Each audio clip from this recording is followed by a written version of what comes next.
எல்லாருக்கும் வணக்கம். என்னுடைய ராதா ராமராவ் சேனலுக்கு உங்கள் எல்லாரையும் வெல்கம் பண்ணுறேன். இந்த வீடியோவில் கோடை காலத்துக்கு தகுந்த மாதிரி ரொம்ப ஹெல்த்தியான ஒரு ரெசிபி பார்க்க போகிறோம். பொதுவாகவே நம்ம ஒரு கோடை காலத்தில் பார்த்திங்கன்னா அதிக அளவு உப்பு, காரம், எண்ணெய், மசாலா சாமான்கள்லாம் சேர்த்து சாப்பிடக்கூடாது அப்படின்னு சொல்லுவாங்க. அதாவது சமையல் அதிகமாக சேர்க்கக்கூடாதும்பாங்க.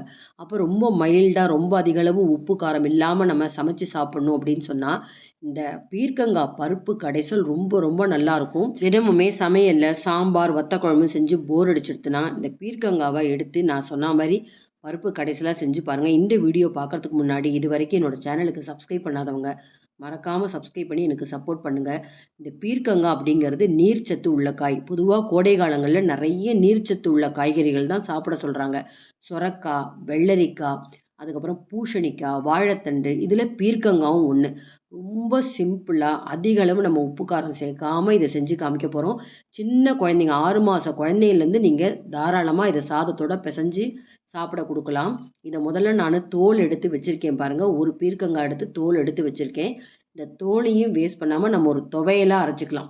கொஞ்சம் துவரம்பருப்பு, பெருங்காயம், மிளகாய், தேங்காயெலாம் நல்லா வறுத்து கெட்டியாக சாதத்தில் பிசைஞ்சு சாப்பிட்ற மாதிரி இதை நம்ம துவையல் அரைச்சிக்கலாம்.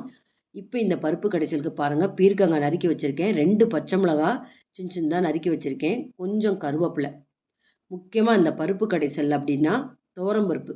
வெறுமனே நம்ம சாதத்தில் வேக வச்ச துவரம்பருப்பு நெய் விட்டு கூட குழந்தைங்களுக்கு ஊட்டுவோம். அது கூட இந்த காய் சேர்க்குறப்போ இன்னும் நம்ம நல்லா ஹெல்த்தியாக இருக்கும். 50 கிராம் துவரம்பருப்பு, டேபிள் ஸ்பூனில் பார்த்தீங்கன்னா 2 டேபிள் ஸ்பூன் பருப்பு துவரம்பருப்பை எடுத்து மஞ்சப்பொடி போட்டு நல்லா குழைய வேக வச்சுருக்கேன். இப்போ ஒரு வாணலியில் இந்த பீர்க்கங்காய் பருப்பு கடைசலுக்கு நெய் சேர்க்குறேன். நீங்கள் நிறைய பேருக்கு செய்கிறதா இருந்தால் முதல்ல எண்ணெயில் தாளிதம் விட்டுட்டு கடைசியாக நெய் சேர்க்கலாம். நான் இப்போ ஒரு 3 பேருக்கு பருப்பு கடைசல் சாப்பிட்ற மாதிரி செய்கிறேன். அதனால் ஒரு 3 டீஸ்பூன் நெய் சேர்த்துக்கிறேன். பார்க்க உங்களுக்கு பீர்க்கங்காய் நிறைய எடுத்த மாதிரி இருக்கும். தோல்லாம் எடுத்துகிட்டா ரொம்ப கொஞ்சமாக இருக்கும். அதனால் எவ்வளோ பேருக்கு வேணுங்கிறத பார்த்து செய்யுங்க. கடுகு, ஜீரகம், பெருங்காயத்தூள் இதெல்லாம் தாளிதம் சேர்த்துக்கலாம். நல்லா வாசனையாக இருக்கும். நறுக்கி வச்ச பச்சை மிளகா, வாசனைக்கு கருவேப்பிலை இதெல்லாம் சேர்த்துடலாம். சேர்த்துட்டு நம்ம இப்போ நறுக்கி வச்சுருக்கிற பீர்க்கங்காவை சேர்த்துப்போம். ரொம்ப சீக்கிரம் வெந்துடும். இந்த பருப்பு கடைசலுக்கு தேவையான அளவுக்கு உப்பு சேர்த்துக்கலாம். சேர்த்துட்டு கொஞ்சமாக தண்ணி விட்டு இதை நம்ம மூடி வச்சு வேக வைக்கலாம். 2 நிமிஷத்தில் வெந்துடும். வெந்ததுக்கப்புறம் பார்த்திங்கன்னா ரொம்ப கொஞ்சமாக இருக்கும். இப்போ நான் 2 நிமிஷத்தில் எடுத்து காமிக்கிறேன் பாருங்கள்.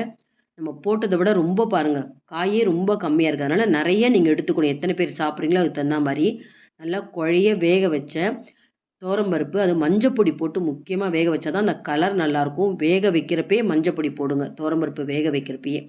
இது ஒரு 2 கொதி இருந்தால் போதும். இப்போ நான் இதை செஞ்சு முடிச்சுட்டு எலுமிச்சம்பழம் ஜூஸ் சேர்க்க போகிறேன். இப்போ மாங்காய் சீசன் இல்லையா, நல்ல இந்த கிளிமூக்கு மாங்கான்னு சொல்கிறோம் இல்லையா, இதுக்கு இந்த பீர்க்கங்காய் நடுத்துன்ற அளவுக்கு ஒரே ஒரு கன்னத்தை நல்லா சின்னதாக பொடி பொடியாக மாங்காவை நறுக்கி இந்த பீர்க்கங்காய் வேக போடுறப்பே மாங்காவையும் சேர்த்து வேக போட்டுட்டிங்கன்னா அந்த புளிப்பும் இருக்கும், மாங்காய் போட்டதே தெரியாது. ஆனால் முக்கியமாக கலர் கொஞ்சம் மாறிடும். அதனால தான் நான் இன்றைக்கி மாங்காவை சேர்க்காம இந்த பருப்பு கடைசல் வெந்து முடித்ததுக்கப்புறம் நான் எலுமிச்சம்பழம் ஜூஸ் சேர்க்க போகிறேன்.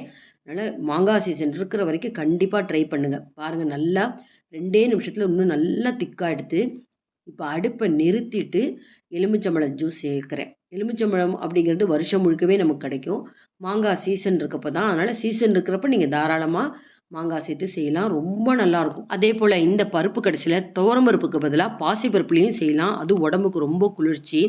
பாருங்கள் வீவர்ஸ், ரொம்ப ஹெல்த்தியான ஒரு பீர்க்கங்காய் பருப்பு கடைசல் செஞ்சு காமிச்சிட்டேன். அவசியம் ட்ரை பண்ணி பார்த்துட்டு லைக்ஸ் கொடுங்க. கமெண்ட் பாக்ஸில் உங்கள் கமெண்ட்ஸை போடுங்க. உங்கள் ஃப்ரெண்ட்ஸ் அண்ட் ரிலேட்டிவ்ஸ்க்கு வீடியோவை ஷேர் பண்ணுங்கள். இன்னொரு இன்ட்ரெஸ்டிங்கான வீடியோஸில் நம்ம பார்ப்போம். Thank you viewers.